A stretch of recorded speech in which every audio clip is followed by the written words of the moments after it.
नमस्कार दोस्तों, कैसे हैं आप सभी लोग? मैं मीनाक्षी कश्यप आज फिर से आप सभी का स्वागत करती हूँ क्रिस्टल एम्पायर महाराष्ट्र में श्रीमद् देवी भागवत की इस दिव्य यात्रा की ओर। आशा है आपके पिछले सभी अध्याय आपने पूरे कर लिए होंगे और श्रीमद् देवी भागवत में आई हुई उन कथाओं से अवश्य ही आपके ज्ञान चक्षु खुल गए होंगे। इतनी सुंदर सुंदर बातें हम इनमें देख रहे हैं और सुन भी रहे हैं। तो चलिए आज के दिन की शुरुआत हम फिर से ध्यान के साथ करते हैं। आप सभी ध्यानीगण एक सुखदायक आसन पर बैठें, अपने हाथों व पैरों की फिंगर्स को क्रॉस करें। यदि आपने चश्मा पहना है तो उसे उतार लें और अपने मास्टर क्रिस्टल्स को अपने साथ रखकर इस दिन की शुरुआत हम ध्यान से करते हैं। आप अपनी श्वासों पे माँ आद्या शक्ति के किसी भी एक बीजाक्षर मंत्र को चैंट कर सकते हैं। अपनी श्वासों पर ध्यान देते हुए आती व जाती हुई श्वासों पर।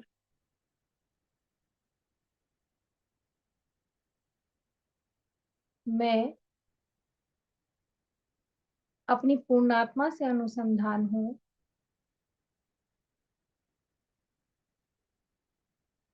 मैं अपनी पूर्णात्मा से अनुसंधान मैं मूल चैतन्य शक्ति आद्या शक्ति की ऊर्जा को ग्रहण कर रही हूँ।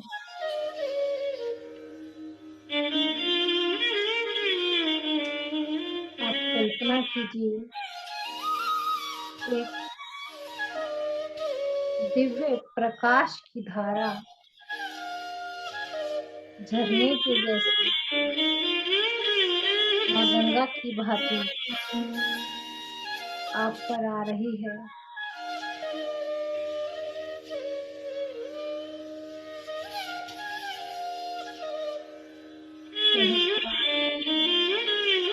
मैं सभी अपने हायर मास्टर्स, सभी गुरुओं,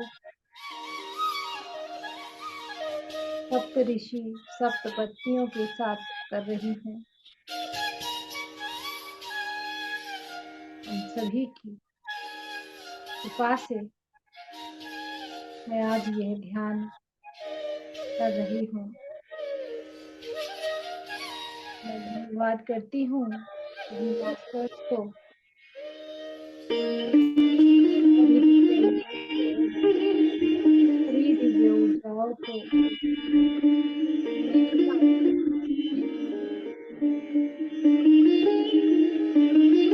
मैं पग पग पर आपके आशीर्वाद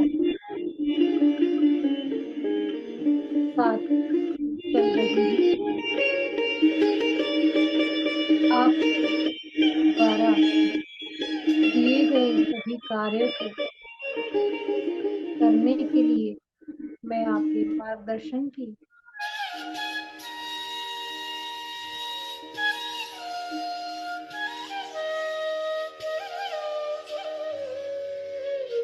कामना करती हूँ।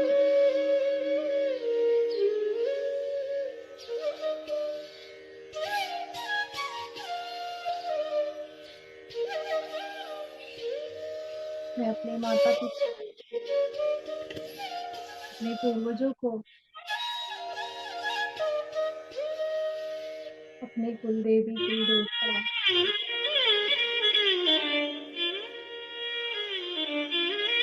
सभी को नमस्कार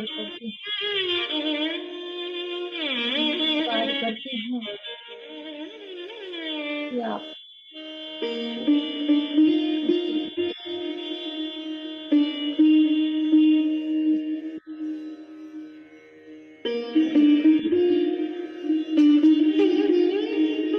आन कर लाए।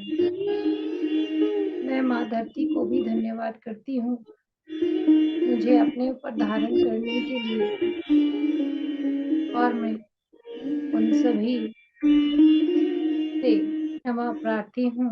कोई भी जन्म मैंने कोई भी अपराध किए हों, जिसके कारण किसी भी देवता, जीवी, जंतु, वनस्पति, किसी भी कण को यदि कोई आहत हुआ हो, तो मैं उन सब से क्षमा मांगती हूँ।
वापस आए।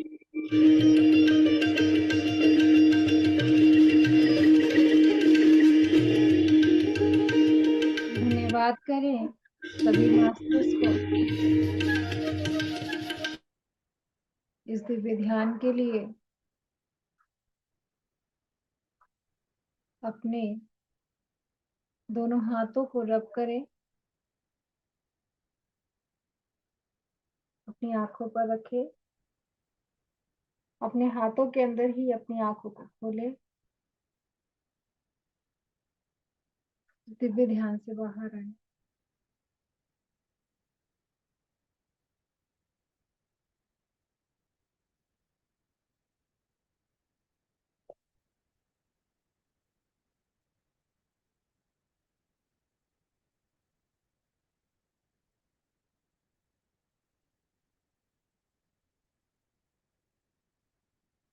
तो आज हम तुलसी के साथ शंखचूड़ का गांधर्व विवाह, शंखचूड़ से पराजित और निर्वासित देवताओं का ब्रह्मा तथा शंकर जी के साथ बैकुंठ धाम जाना, श्री हरि का शंखचूड़ के पूर्व जन्म का वृतांत बताना।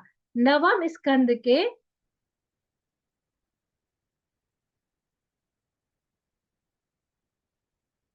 हम नवम स्कंद के 19वें अध्याय की ओर आगे बढ़ते हैं। विचित्र मिदमाख्यान भवता समुद्रहतम श्रुतेन येन में तृप्तिर न कदापि ही जायते तथा परम यु यज्जातम तम तत्वम वत महामते। श्री नारायण बोले, हे भगवान, आपने यह अत्यंत अद्भुत आख्यान सुनाया जिसे सुनकर किसी भी प्रकार से मुझे तृप्ति नहीं हो रही। हे महामते, इसके बाद जो भी कुछ घटित हुआ उसे आप मुझसे बताइए। श्री नारायण बोले, इस प्रकार शंखचूड़ तथा तुलसी को आशीर्वाद देकर ब्रह्मा जी अपने लोक चले गए। तब दानव शंखचूड़ ने गांधर्व विवाह के लिए अनुसार उस तुलसी को पत्नी के रूप में ग्रहण कर लिया। उस अवसर पर स्वर्ग में दुम्बियां बजने लगी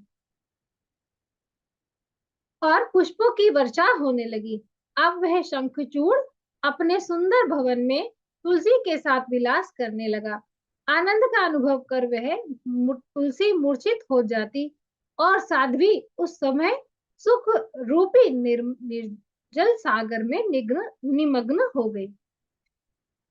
अनेक प्रकार के आभूषणों से विभूषित वह रसिक शंखचूड़ पुष्प चंदन से चर्चित तथा रत्नमय आभूषणों से अलंकृत तुलसी को साथ में लेकर अत्यंत रमणीक तथा पूर्व जन्म में से निर्जन स्थान में पुष्प चंदन से सुरभित वायुयुक्त पुष्पोद्यान तथा पुष्प चंदन से सुशोभित नदी में तट पर पुष्प चंदन से चर्चित शैया पर रास क्रीड़ा में नृत्य रहता। उस वे दोनों एक दूसरे का श्रृंगार करते व तुलसी शंखचूड़ के मस्तक पर कुमकुम मिश्रित चंदन लगाती। इस प्रकार शंखचूड़ का श्रृंगार करने के पश्चात मैं आपकी दासी हूँ ऐसा बार बार कहकर वह तुलसी महान भक्ति के साथ गुणवान पति को प्रणाम करती और अपलक नेत्रों से कामदेव के समान अपने पति के मुखार बिंद को मुस्काती हुई बार बार देखती रहती। तदनंतर उसने वरुण के यहाँ प्राप्त वस्त्रों का जोड़ा और वरुण के यहाँ से, वरुण मतलब जल देवता के यहाँ से प्राप्त वस्त्रों का जोड़ा और तीनों लोकों में दुर्लभ रत्नमयी माला उस तुलसी को प्रदान की। इस प्रकार उसे स्वाहा देवी से प्राप्त 2 मंजीर मतलब पायजेब प्राप्त हुई। छाया से प्राप्त 1 जोड़ी बाजूबंद, रोहिणी से प्राप्त कुंडल, रति से प्राप्त हाथ के आभूषण रूप में रत्नमय अंगूठी और विश्वकर्मा के द्वारा प्रदत्त अद्भुत तथा मनोहर शंख तुलसी को प्रदान किया गया। तदनंतर विचित्र कमल पुष्पों से सुसज्जित हुई अत्यंत दुर्लभ शैया तथा अन्य भूषण प्रदान करके राजा शंखचूड़ हंसने लगा। उसने उसकी चोटी में मांगलिक आभूषण लगाया और गंडस्थल पर सुगंधित मतलब खुशबू वाला चंदन से 3 चंद्रलेखाओं से युक्त तथा 4 कुमकुम बिंदुओं से सुशोभित सुंदर चित्र बनाया। शंखचूड़ ने उसके ललाट पर जलती हुई दीपशिखा के थल कमलिनी को लज्जित कर देने वाले उसके दोनों कमल सदृश चरणों में, पैरों में, नाखूनों पर प्रसन्नता पूर्वक सुंदर महावर लगाया। तत्पश्चात तुलसी के महावर युक्त चरण कमल को अपने वक्ष स्थल पर बार बार रखकर, हे देवी मैं तुम्हारा दास हूँ, ऐसा बार बार उच्चारण करते हुए उस शंखचूड़ ने रत्नमय आभूषणों से अलंकृत अपने हाथ से उसे अपने वक्ष अपने जैसे प्रेम से अपने आलिंगन में भर लिया। तदनंतर राजा शंखचूड़ वह तपोवन छोड़कर अन्य स्थान पर चला गया। पुष्प तथा चंदन से चर्चित शरीर वाला वह सखान शंखचूड़ मलय पर्वत पर, देवी स्थानों में, विभिन्न पर्वतों पर, तपोवन में, अत्यंत रमणीक स्थानों में, निर्जन पुष्पोद्यान में, समुद्र की तटवर्ती अत्यंत सुंदर कंदराओं में, जल तथा वायु से युक्त पुष्पभद्रा नदी के मनोहर तट, नदियों तथा सरोवरों के दिव्य तटों पर, वसंत ऋतु में भौरों की मधुर ध्वनि से निनादित वनों में, अत्यंत अनुपम और आनंद कर गंधमादन पर्वत नंदन नामक देवोद्यान में, अद्भुत चंदन वन में, चंपा केतकी और माधवी के निकुंज में, कुंदमालती कुमुद तथा कमलों के वन में, कल्प वृक्ष तथा परिजात के वन में, निर्जन कांचन स्थान में, पवित्र कांचन पर्वत कांची वन में, किंजलक कंचुक और कांचानार आदि स्थानों में, ये सभी स्थानों के नाम बताए गए हैं। वन में जहाँ कोयल की मधुर ध्वनि सुनाई देती थी और पुष्प चंदन से सुगंधित सुरभित वायु बहती रहती थी, पुष्प चंदन से सुसज्जित शैया पर तुलसी के साथ वह इच्छानुसार विहार करता था, किंतु ना तो दानवेंद्र शंखचूड़ तृप्त हुआ और ना ही तुलसी तृप्त हुई। अपितु दोनों आहुति से बढ़ने वाले अग्नि की भांति उन दोनों की वासना निरंतर बढ़ती जा रही थी। तदनंतर वह दानव शंखचूड़ उस तुलसी के साथ आश्रम आकर वहां अपने रमणीक क्रीड़ा भवन में जाकर बार बार विहार करने लगा। इस प्रकार महान प्रतापी राजेश्वर शंखचूड़ ने पूरे एक मनवंतर तक राज्य का उपभोग किया। वह देवताओं, असुरों, दानवों, गंधर्वों, किन्नरों, राक्षसों को सदा शांत कर देने वाला था। उसके द्वारा छीने हुए अधिकार वाले देवतागण भिक्षुकों की भांति विचरण करते थे। अतः वे सभी अत्यंत दुखी होकर ब्रह्मा की सभा में गए। उन्होंने अपना वृतांत बताया और बार बार अधिक विलाप करने लगे। तब विधाता ब्रह्मा जी और देवताओं के साथ लेकर भगवान शंकर के स्थान पर वह आ गए और वहां पहुंचकर उन्होंने मस्तक पर चंद्रमा को धारण करने वाले सर्वेश्वर शिव से सारी बात बताई। तत्पश्चात ब्रह्मा और शिव उन देवताओं को साथ लेकर जरा तथा मृत्यु नाश करने वाला, जरा मतलब बुढ़ापा और मृत्यु मतलब तो आपको पता ही है, सभी के लिए अत्यंत दुर्लभ तथा परम धाम श्रेष्ठ वैकुंठ लोक गए। जब वे श्री हरि के लोकों के श्रेष्ठ प्रवेश द्वार पर पहुंचे, तब वहां पर उन्होंने रत्नमय सिंहासन पर बैठे हुए द्वारपालों को देखा। वे सभी पीताम्बरों से सुशोभित, वे रत्नमय आभूषणों से अलंकृत, उन्होंने वनमाला धारण कर रखी थी। उनके शरीर सुंदर तथा श्याम वर्ण के थे। शंख चक्र गदा पद्म से सुशोभित उनकी 4 भुजाएं थी। उनके प्रसन्न मुखमंडल पर मुस्कान व्याप्त थी और उन मनोहर द्वारपालों के नेत्र से नेत्र कमल के समान थे। ब्रह्मा जी ने उन द्वारपालों को अपने आने का प्रयोजन बताया। तब उन द्वारपालों ने ब्रह्मा को अंदर जाने की आज्ञा दे दी और ब्रह्मा जी ने उनकी आज्ञा पाकर भीतर प्रवेश किया। इस प्रकार ब्रह्मा जी ने भीतर 16 द्वारों को देखा। यानी कि वैकुंठ में आपको इन शब्द से पता चला कि वैकुंठ के प्रथम द्वार से लेकर अंदर 16 द्वार हैं। उन 16 द्वारों को देखा और देवताओं के साथ उन्हें पार करते श्री हरि की सभा में पहुंचे। वह सभा देव ऋषियों तथा 4 भुजा वाले पार्षदों से घिरी हुई थी। वे सभी पार्षद नारायण स्वरूप ही थे, कौस्तुभ मणि से अलंकृत थे। उस सभा का आकार नवीन चंद्रमंडल के समान था। तब मनोहर सभा चौकोर थी, मतलब स्क्वायर, जो सभा का मेजरमेंट आकार भी बताया कि वह चौकोर थी। वह सर्वोत्तम दिव्य मणियों से निर्मित थी। वह बहुमूल्य हीरों से सजी हुई भगवान श्री हरि की इच्छा से निर्मित उस सभा भवन में बहुमूल्य रत्न जड़े हुए थे। मणिमयी मालाएं उसमें जाली के रूप में शोभा दे रही थी। मोतियों की झालरों से वह सुशोभित थी। मंडलाकार करोड़ों रत्न में विचित्र दर्पणों से वह सभा मंडित थी। अनेक प्रकार के रेखा चित्रों से युक्त यह सभा अत्यंत सुंदर तथा अद्भुत प्रतीत हो रही थी। पदम राग मणि से निर्मित वह सभा मणि में पंकजों से परम सुंदर प्रतीत हो रही थी और समयंतक मणि से बनी हुई 100 सीढ़ियों से युक्त थी। वह दिव्य चंदन वृक्ष के सुंदर पल्लव रेशम के सूत्रों से बंधे हुए बंधन बार के रूप में शोभा दे रहे थे। वह मनोहर सभा उत्तम कोटि के लिए इंद्र नीलमणि से निर्मित खंभों से आवृत थी। वह उत्तम रत्नों से निर्मित अनेक कलशों से युक्त थी। परिजात पुष्पों की माला पंक्तियों से कस्तूरी और कुमकुम से रंजित, कुमकुम मतलब लाल रंग से रंगी हुई सुगंधित चंदन के वृक्षों से वह सदा सुसज्जित थी। वह सर्वत्र सुगंधित वायु से सुरभित थी। बहुत से विद्याधारियों के नृत्य उस सभा की शोभा बढ़ा रहे थे। वह सभा 1000 योजन विस्तार वाली और बहुत से सेवकों से व्याप्त थी। अब आपने वैकुंठ लोक में विष्णु सभा का दर्शन प्राप्त किया। पूरा उल्लेख इसमें विष्णु सभा का बताया गया है। देवताओं सहित ब्रह्मा और शिव ने सभा के मध्य भाग में विराजमान श्री हरि को तारों से घिरे चंद्रमा के समान देखा। वे बहुमूल्य रत्नों से निर्मित अद्भुत सिंहासन पर विराजमान थे। वे किरीट, कुंडल तथा वनमाला से सुशोभित थे। उनके संपूर्ण अंग चंदन से अनुलिप्त थे। वे अपने हाथ में लीला कमल धारण किए हुए वे प्रसन्नता पूर्वक मुस्कुराते हुए अपने सामने नृत्य गीत आदि का अवलोकन कर रहे थे। उन सरस्वती कांत भगवान श्री हरि का विग्रह शांत था। लक्ष्मी जी उनके चरण कमल पकड़े हुए उनकी सेवा में संलग्न थी और लक्ष्मी जी के द्वारा दिए गए सुवासित तांबूल का वह सेवन कर रहे थे। भगवती गंगा परम भक्ति के साथ श्वेत चवर डुलाकर उनकी सेवा कर रही थी।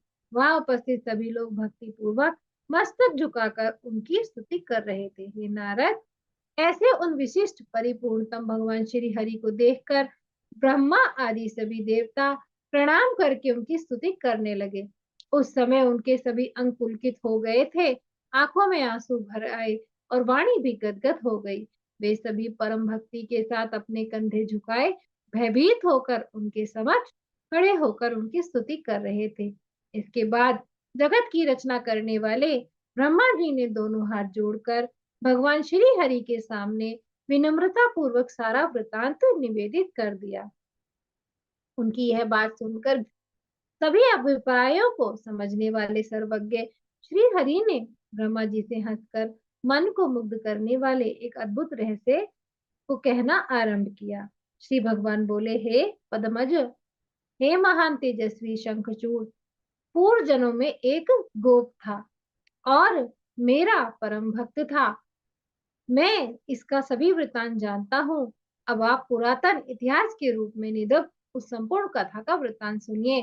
गोलोक से संबंध रखने वाला यह चरित पापों को नाश कर देने वाला तथा पुण्य को प्रदान कर देने वाला है। तो आप सब भी सुनिए। सुदामा नामक एक गोप मेरा प्रधान पार्षद था। राधिका के दारुण शाप के कारण उसे दानव योनि में जन्म लेना पड़ा। एक बार मैं अपने प्राणों से भी अधिक प्रिय श्रेष्ठ विरजा को साथ में लेकर अपने निवास स्थान पर गया था। मैं विरजा के साथ था। परिचारिका के मुख से ऐसा सुनकर कुपित हो राधिका वहां आ गई, किंतु उसने मुझे वहां नहीं देखा।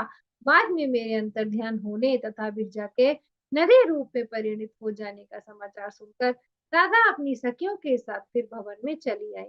उस भवन में सुदामा के साथ मौन तथा स्थिर चित होकर मुझे बैठा हुआ देखकर देवी राधा ने मेरी बहुत भर्त्सना की। उसे सुनकर सुदामा सहन नहीं कर सका और उन पर कुपित हो गया। उसने मेरे सामने ही राधा को क्रोध से बहुत फटकार लगाई। उसकी बात सुनकर राधिका क्रोधित हो उठी और उनकी आंखें रक्त कमल के समान लाल हो गईं। उन्होंने तत्काल भयभीत सुदामा को मेरी सभा से बाहर निकल जाने का आदेश दिया। आज्ञा पाते ही प्रबल तेज से संपन्न तथा दुर्निवारे सखियों का समूह उठ खड़ा हुआ और उसे शीघ्र ही सभा से बाहर कर दिया। उस समय वह सुदामा बार बार कुछ बोलता जा रहा था। इस तरह उन सखियों से सुदामा के विवाद करने के कारण राधा और भी कुपित हो उठी और उन्होंने कुपित होकर शाप दे दिया कि तुम दानव योनि में जन्म लो, ऐसा दारुण वचन कहा। तदनंतर सुदामा मुझे प्रणाम करके रोता हुआ तथा सखियों को कोसता हुआ सभा भवन से बाहर जाने लगा। तब करुणामयी राधा ने कृपावश उसके ऊपर फिर से प्रसन्न होकर उसे रोक लिया और रोते हुए कहा, हे वत्स, ठहरो, मत जाओ, कहाँ जा रहे हो? ऐसा बार बार कहती हुई राधा व्याकुल होकर उनके पीछे पीछे चल पड़ी। यह देखकर सभी गोपी और गोप अत्यंत दुखित होकर रोने लगे। तब मैंने राधिका को तथा उन सभी को समझाया कि शाप का पालन करके वह सुदामा आधे क्षण में वापस आ जाएगा। हे सुदामन, तुम यहाँ अवश्य आ जाना। ऐसा कहकर मैंने राधा को शांत किया। अब यहाँ पर आधा क्षण यानी कि भगवान विष्णु के लोक में जो आधा क्षण है उसका समय उन्होंने बताया है। तो ये पृथ्वी लोक में तो 16 युग बीत जाने के बराबर है, मतलब 1600 वर्ष बीत जाने के बराबर है। हे संपूर्ण जगत की रक्षा करने वाले ब्रह्मन, गोलोक के आधे क्षण में ही पृथ्वी लोक पर एक मनवंतर समय व्यतीत हो जाता है।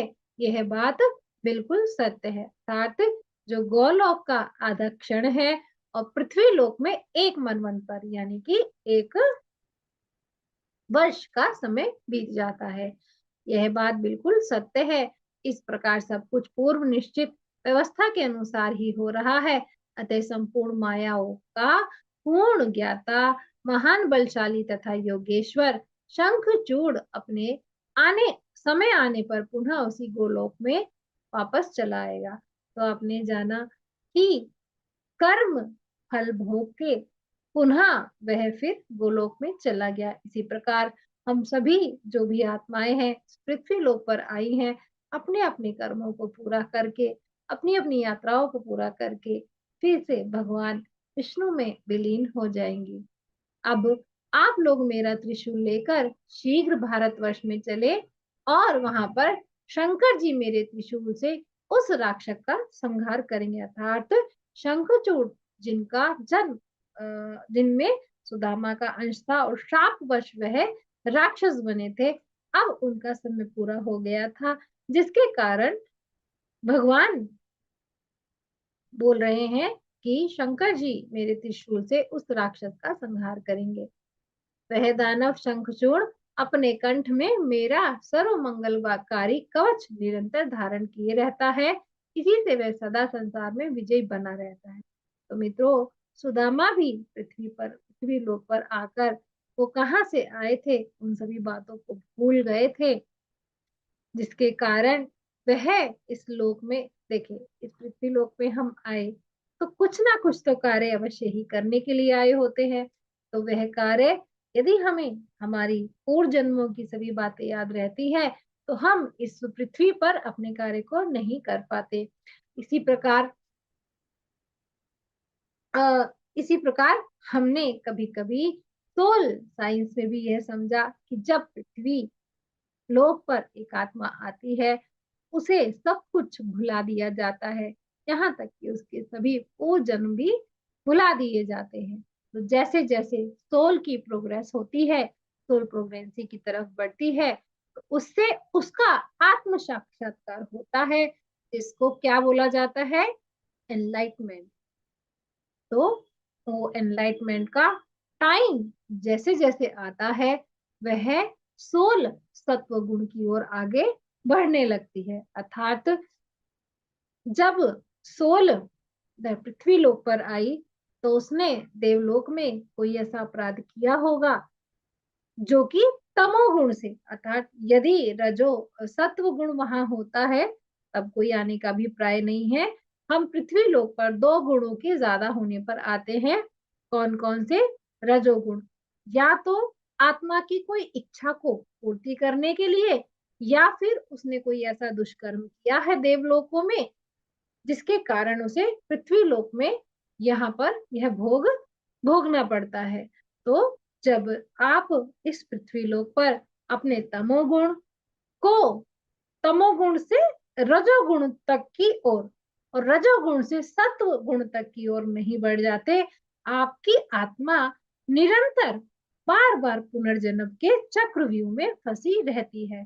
तो आप जब सत्व गुणी और होते हैं तो आपको हमेशा सत्य कहना, सत्य को ही समझना, सत्य को जानने की इच्छा जब आपको सर्वप्रिय हो जाए और किसी भी असत्य को करने समय आपका हृदय कांपे, तो आप समझ लेना कि आप अपने एनलाइटमेंट की ओर बढ़ रहे हैं। तो चलिए कथा में आगे बढ़ते हैं। जिस समय उसकी पत्नी का सतीत्व नष्ट हो जाएगा, उसी समय उसकी मृत्यु होगी, ऐसा आपने उसे वर भी दे रखा है। इसके लिए मैं अवश्य ही उसकी पत्नी के उदर में अपना तेज स्थापित करूंगा, जिससे उसी क्षण उस शंखचूड़ की मृत्यु हो जाएगी, इसमें संदेह नहीं। तब उसकी पत्नी अपना शरीर त्याग कर पुनः मेरी ही प्रिया बन जाएगी। ऐसा कहकर जगत के स्वामी भगवान श्री हरि ने शंकर जी को त्रिशूल दे दिया और त्रिशूल देकर श्री हरि प्रसन्नता पूर्वक तत्काल अंतःपुर चले गए। इसके बाद सभी देवताओं ने ब्रह्मा तथा शंकर जी को आगे करके भारतवर्ष के लिए प्रस्थान किया। इति श्रीमद्देवी भागवते महापुराणे अष्टादश सहस्रयाम संहितायां नवम स्कंदे शंखचूड़ेन सह तुलसी संवर्णम नामक विंशो अध्यायः। देखिए, अभी शंखचूड़ और तुलसी दोनों ही पृथ्वी लोक पर आए। अभी जब तुलसी को भी पता होता कि वह श्री हरि की ही प्रिया है, आपने सभी किसी आख्यानों में आज तक यह सुना होगा कि नहीं, भगवान विष्णु ने तो छल किया, भगवान विष्णु ने तो ऐसा किया। नहीं, ऐसा नहीं है। जहाँ पर तुलसी भगवान विष्णु की ही पत्नी थी, केवल सुदामा की इच्छा थी कि वह तुलसी को अपनी पत्नी के रूप में ग्रहण करे। तो उन और तुलसी को भी राधा जी से श्राप मिला था, जिसके कारण दोनों को ही पृथ्वी लोक पर आना पड़ा था। और पृथ्वी लोक पर आने के बाद में वह अपने पूर्व जन्मों की कथा भूल गए थे। और जैसे कि आपको भी यदि ज्ञात होता है, वैसे कभी पूर्व जन्मों की कथा में नहीं जाना चाहिए। आप क्या थे, कौन थे, उसमें नहीं जाना चाहिए। क्योंकि यदि आपको केवल आप दुख के कारण को समझने की कोशिश करें और ईश्वर से ही प्रार्थना करें, ईश्वर को ही गुहार लगाए कि आपको उन परिस्थितियों से बाहर निकलने के लिए कोई समाधान प्राप्त हो, कोई उपाय प्राप्त हो, कोई युक्ति प्राप्त हो। लेकिन जिस प्रकार हम पूर्व जन्मों में जाने का प्रयास करते हैं, तो ऐसे पता नहीं कितने हजारों लाखों जन्म हमने लिए होते हैं। लेकिन जब कभी सोल सत्व गुण की ओर बढ़ती है और उसे आगे बढ़ने में, आत्मज्ञान की ओर बढ़ती है और आगे बढ़ने में उसे दिक्कत आ रही होती है, तो भगवान स्वयं यानी कि ब्रह्मांड की स्वयं उसे शक्तियां प्राप्त होने लगती है। जैसे कि आप सभी लोग कुछ ना कुछ स्पिरिचुअल नॉलेज को लेते हैं, स्पिरिचुअल नॉलेज में कक्षाएं लेते हैं, उनको जानते हैं, उनको समझते हैं, शास्त्रों को पढ़ते हैं। तब यदि आप ऐसा कर रहे हैं, तो इसका अर्थ यही है कि अब आपकी सोल, आपकी आत्मा एनलाइटमेंट की ओर जाना चाहती है, वह झूठे प्रपंच में नहीं पड़ना चाहती।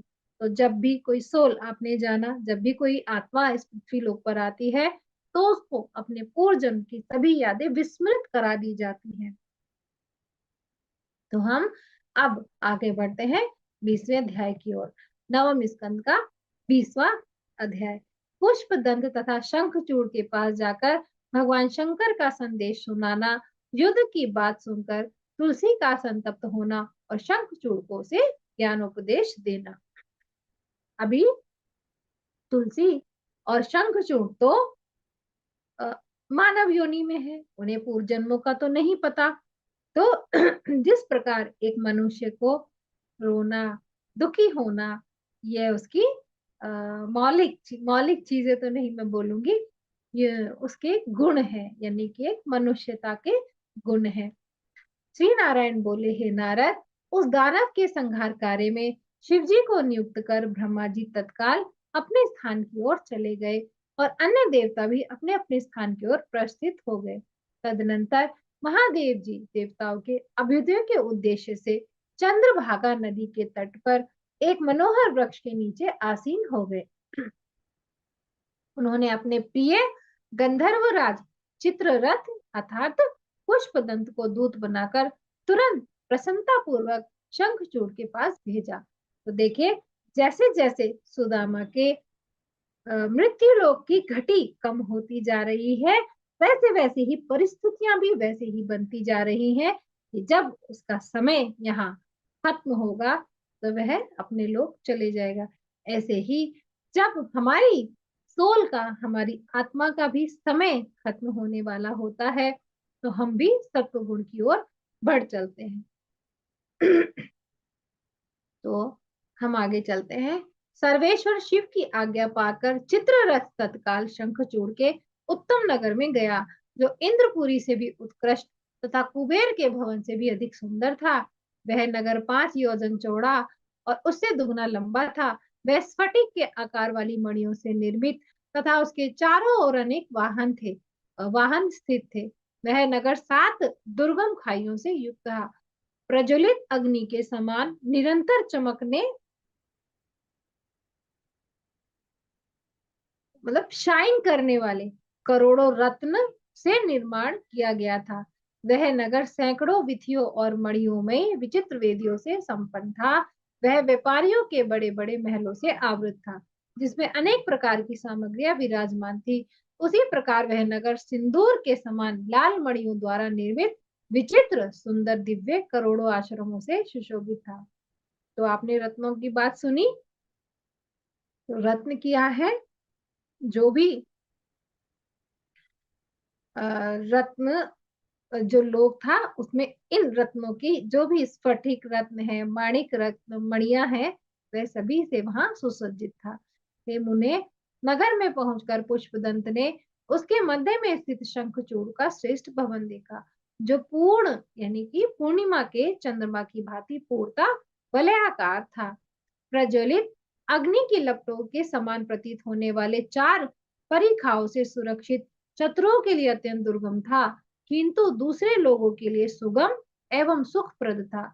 अत्यंत ऊंचाई वाले गगन स्पर्शी मणि निर्मित कंगूरों से सुशोभित तथा द्वारपालों से युक्त 12 द्वारों से सुसज्जित था और सर्वोत्कृष्ट मणियों से निर्मित लाखों मंदिरों, 100 पानों तथा रत्नमय खंभों से मंडित था।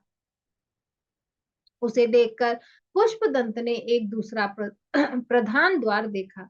उस द्वार पर सुरक्षा हेतु एक पुरुष हाथ में त्रिशूल धारण किए मुस्कुराता हुआ वहां स्थित था। पुष्पदंत ने पीली आंखों वाले तथा ताम्रवर्ण वाले शरीर, ताम्रवर्ण मतलब रेडिश कलर जो होता है, उस भयंकर पुरुष से सारी बात बताई और फिर उसकी आज्ञा से वह आगे बढ़ा। उस द्वार को पार करके वह भीतर चला गया। यह युद्ध का संदेश देने वाला दूत था। यह जानकर कोई उसे रोकता भी नहीं था। भीतरी द्वार पर पहुंचकर वह द्वारपाल से कहा, युद्ध का संपूर्ण वृतांत राजा को बता दो, इसमें देर नहीं करो। उस द्वारपाल से ऐसा कहकर वह दूत स्वयं जाने के लिए बोला। वहां जाकर उसने राजमंडली के मध्य में स्वर्ण के सिंहासन पर बैठे हुए परम मनोहर शंखचूड़ को देखा। उस दिव्य सिंहासन में सर्वोत्तम मणियां जड़ी थी। वह रत्नमय दंडों से युक्त था। वह रत्न निर्मित कृत्रिम तथा उच्च कोटि के पुष्पों से सदा सुशोभित था। एक सेवक शंखचूड़ के सिर के ऊपर स्वर्ण का मनोहर छत्र लगाए खड़ा था। सुंदर तथा श्वेत चवर, चवर मतलब पंखा जिसको बोलते हैं ना, हाथ से झुलाने वाला, वो चवर डुलाते हुए पार्षद गण उसकी सेवा में संलग्न थे। सुंदर वेश धारण करने तथा रत्नमय आभूषणों से अलंकृत होने के कारण वह रमणीय प्रतीत हो रहा था। हे मुने, माला पहनने माला पहने था, शरीर में चंदन का लेप धारण किए था। इस प्रकार शंखचूड़ को देखकर परम विस्मय को प्राप्त उस पुष्पदंत ने शंकर जी के द्वारा जो युद्ध विषयक समाचार था वह कहा। पुष्पदंत बोला, हे राजेंद्र, हे प्रभो, मैं शंकर जी का सेवक हूँ, मेरा पुष्पदंत नाम है। शंकर जी ने जो कुछ कहा है मैं वही कह रहा हूँ, आप उसे सुनिए। आप देवताओं का अधिकार लौटा दीजिए, क्योंकि देवता देवेश श्रेष्ठ श्री हरि की शरण में गए हैं। उन श्री हरि ने अपना त्रिशूल देकर अपने आपके विनाशार्थ शिव जी को भेजा है।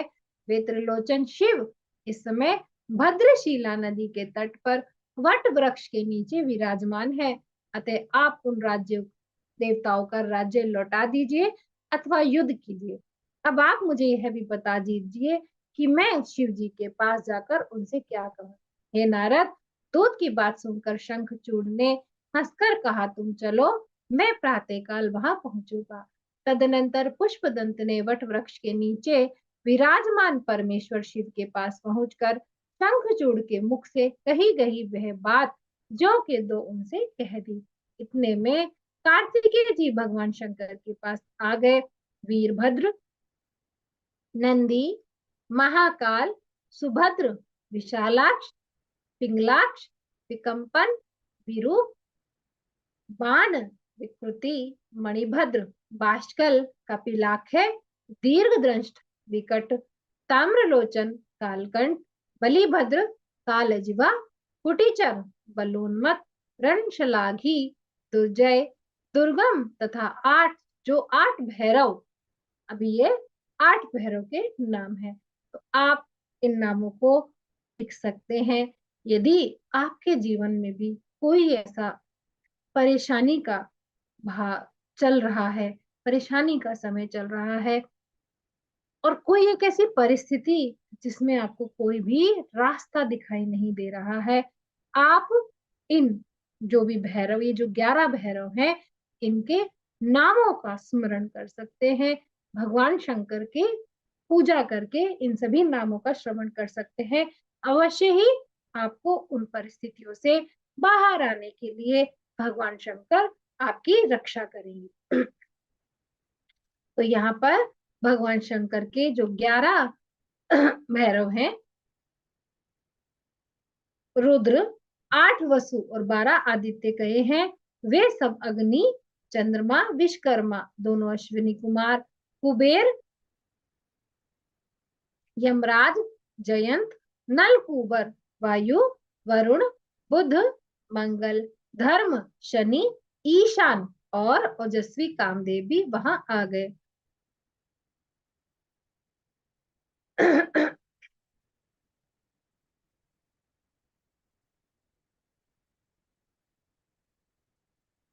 तो 11 रुद्र का पाठ और 8 भैरव का नाम के पाठों का आप कर सकते हैं।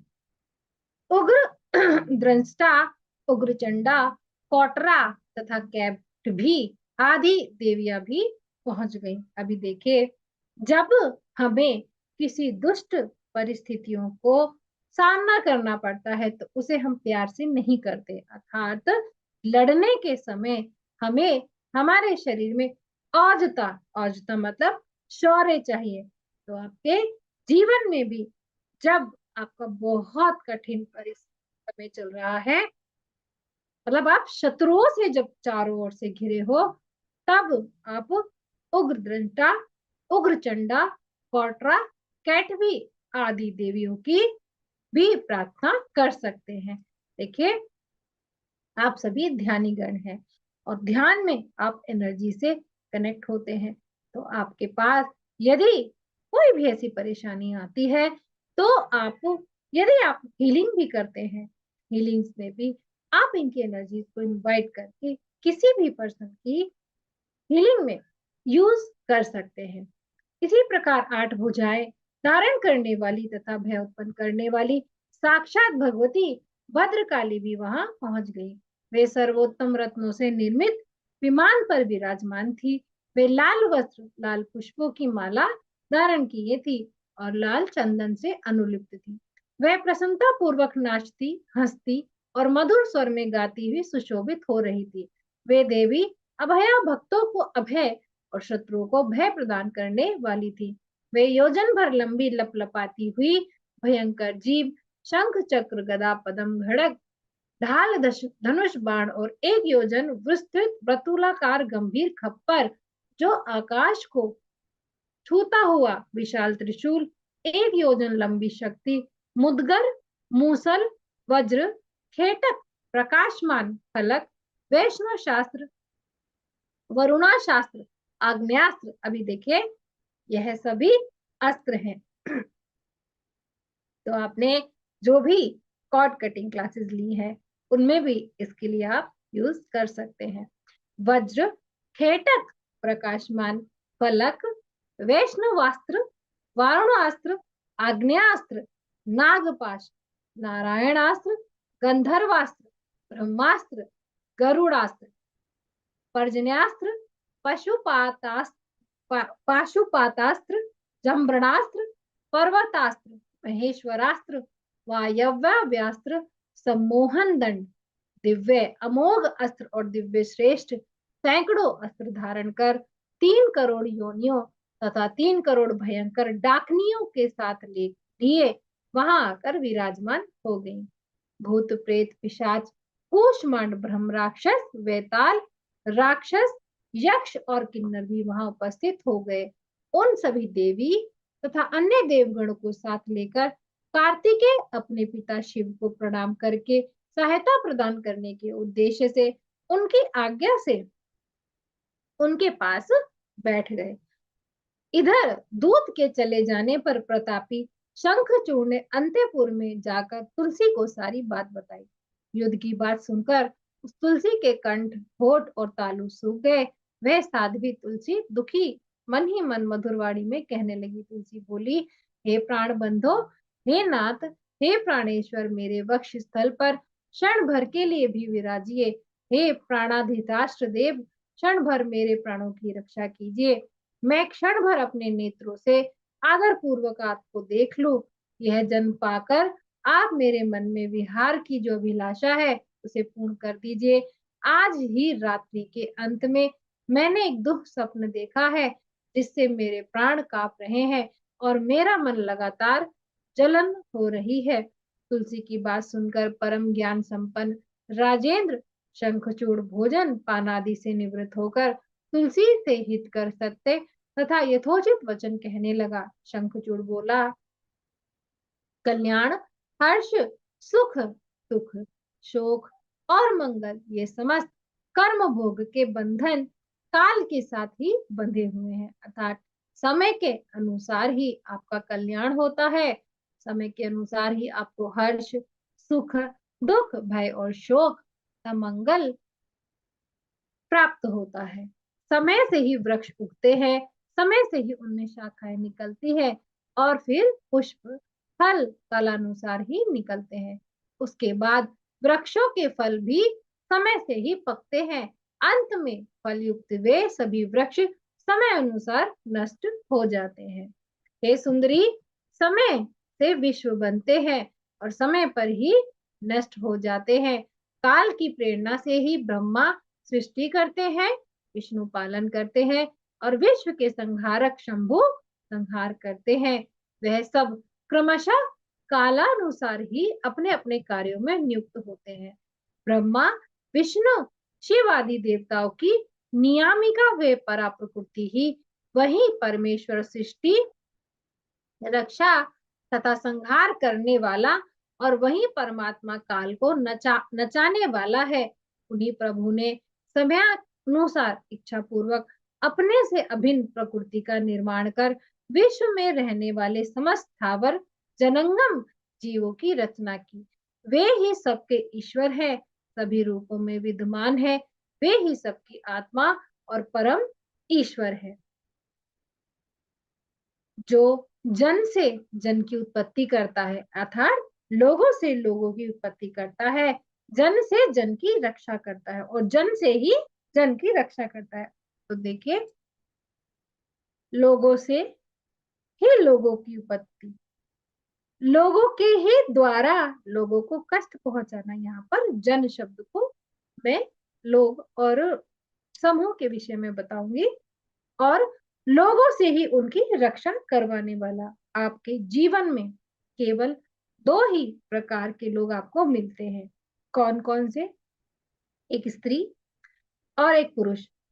आपको कष्ट भी किसी स्त्री या पुरुष से होता है, आपको सुख भी किसी स्त्री या पुरुष से होता है, आपको ठीक करने वाला भी कोई स्त्री या पुरुष होता है, आपको रुलाने वाला भी कोई स्त्री या पुरुष होता है। केवल हम इस पृथ्वी लोक पर किसी कर्म के अनुसार उन कॉर्ड्स या धागों में बंधे हुए आगे पीछे चलते रहते हैं। और कठपुतलियों की भांति परमात्मा हमें नहीं नचाते, बल्कि हम जो कर्म करके आए होते हैं उसके अकॉर्डिंग काल चक्र की गणना में हमारी गति होती रहती है। तो जिनकी आज्ञा से शीघ्रगामी पवन देव प्रवाहित होते हैं, सूर्य यथा समय तपते हैं, इंद्र समय अनुसार वृष्टि करते हैं, और मृत्यु सभी जीवों में विचरण करती है। अग्निदेव यथा समय दाह उत्पन्न करते हैं, शीतल चंद्रमा आकाश में परिभ्रमण करते हैं। उन्हीं मृत्यु के भी मृत्यु, काल के भी काल, यमराज से भी बड़े यमराज, सृष्टिकर्ता के भी सृष्टिकर्ता, ब्रह्मा के भी सृष्टा, अर्थात जिन्होंने ब्रह्मदेव को भी बनाया, जगत में माता की माता, संहार करने वाले जो शिव संहार करते हैं, उनको भी जो संहार करते हैं, परम प्रभु परमेश्वर की शरण में जाओ। हे प्रिय, इस जगत में कौन किसका बंधु है? अतः सभी प्राणियों के बंधु स्वरूप उस प्रभु की उपासना करो। मैं कौन हूँ और तुम कौन हो? ब्रह्मा ने पहले मुझे तुम्हारे साथ संयुक्त कर दिया और फिर उन्हीं के द्वारा कर्मानुसार विरक्त भी कर दिया जाऊंगा। शोक तथा विपत्ति में अज्ञानी मनुष्य भयभीत होता है, ना कि विद्वान। इस प्रकार मनुष्य काल चक्र के क्रम से सुख तथा दुख के चक्र में भ्रमण करता है। अब तुम निश्चय ही सर्वेश्वर भगवान नारायण को पति रूप में प्राप्त करोगी।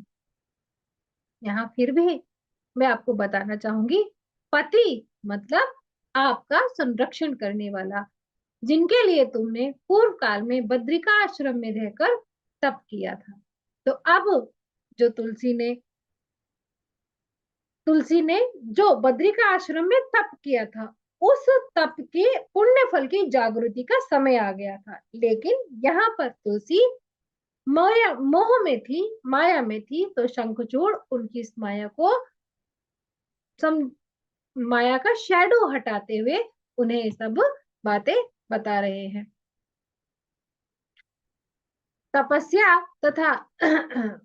तथा ब्रह्मा जी के वरदान से तुम मुझे प्राप्त हुई। अर्थात जब मैंने तुम्हारी तपस्या की, तुम्हें मांगने की कामना की, तब ब्रह्मा जी ने मुझे आपको प्रदान किया। तो उस समय जो तुलसी तपस्या कर रही थी, वह परमेश्वर को प्राप्त करने के लिए तपस्या कर रही थी। जैसे अभी हम सब लोग किनकी तपस्या कर रहे हैं? हम लोग ध्यान कर रहे हैं। हम किसको धारणा चाहते हैं अपने अंदर? हम ध्यान करके कुछ धारते हैं। हम किसको धारते हैं? हम प्रभु को धारण करना चाहते हैं, यानी कि परमेश्वर को ही हम प्राप्त करना चाहते हैं। तो उन परमेश्वर को प्राप्त अथवा पति बनाने के लिए ही तुलसी बद्रिकाश्रम में तपस्या कर रही थी। लेकिन सुदामा की जो मनो इच्छा थी, उसे पूर्ति करने के लिए वहां पर ब्रह्मा जी ने सुदामा को वह वरदान किया था, और उसी के अनुसार उन दोनों का विवाह हुआ। तो यहाँ पर फिर एक कर्म की श्रृंखला चली, और जिस कर्म की श्रृंखला जब खत्म हो जाती है, उसका समय, उसके भोग का समय समाप्त हो जाता है, तो फिर दूसरे कर्म की श्रृंखला प्रारंभ हो जाती है।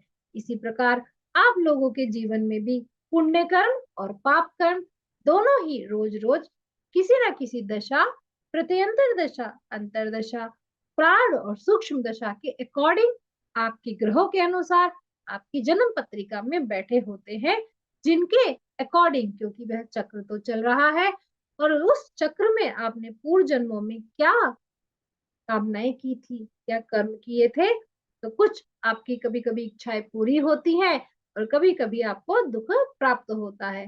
तो यह सभी तो काल चक्र के निर्णय के अनुसार है, जो केवल आपने स्वयं अपने द्वारा खुद से उसको पुनः होता है।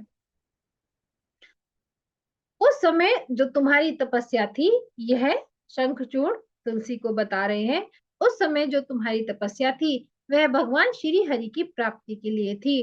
अतः तुम उन्हीं गोविंद श्री हरि को गोलोक स्थित वृंदावन में प्राप्त करोगी। मैं भी अपना यह दानवी शरीर त्याग करके उसी लोक में चलूंगा, तब वहीं पर तुम मुझे देखोगी और मैं तुम्हें देखूंगा। हे प्रिय सुनो, इस समय मैं राधिका के शाप से ही अगम तथा अत्यंत दुर्लभ इस भारतवर्ष में आया हूँ और वहीं पर पुनः चला जाऊंगा। मेरे लिए शोक क्या है हे कांते, तुम भी शीघ्र ही शरीर का त्याग करके दिव्य रूप धारण करके उन्हीं श्री हरि को पति रूप में प्राप्त करोगी, अतः दुखी मत हो। यह कहकर वह शंखचूड़ संध्या होने पर उस तुलसी के साथ पुष्प तथा चंदन से चर्चित सुंदर शैया पर सो गया और अनेक विध विलास करने लगा। रत्न के दीपकों से सुशोभित अपने रत्नमय भवन में श्री रत्न स्वरूपणी सुंदरी को पाकर राजा शंखचूड़ ने मांगलिक अमोद प्रमोदों के द्वारा रात्रि व्यतीत की। तत्पश्चात अत्यंत दुखित होकर रोती हुई निराहार रहने के कारण कृष्ण शरीर वाली अर्थात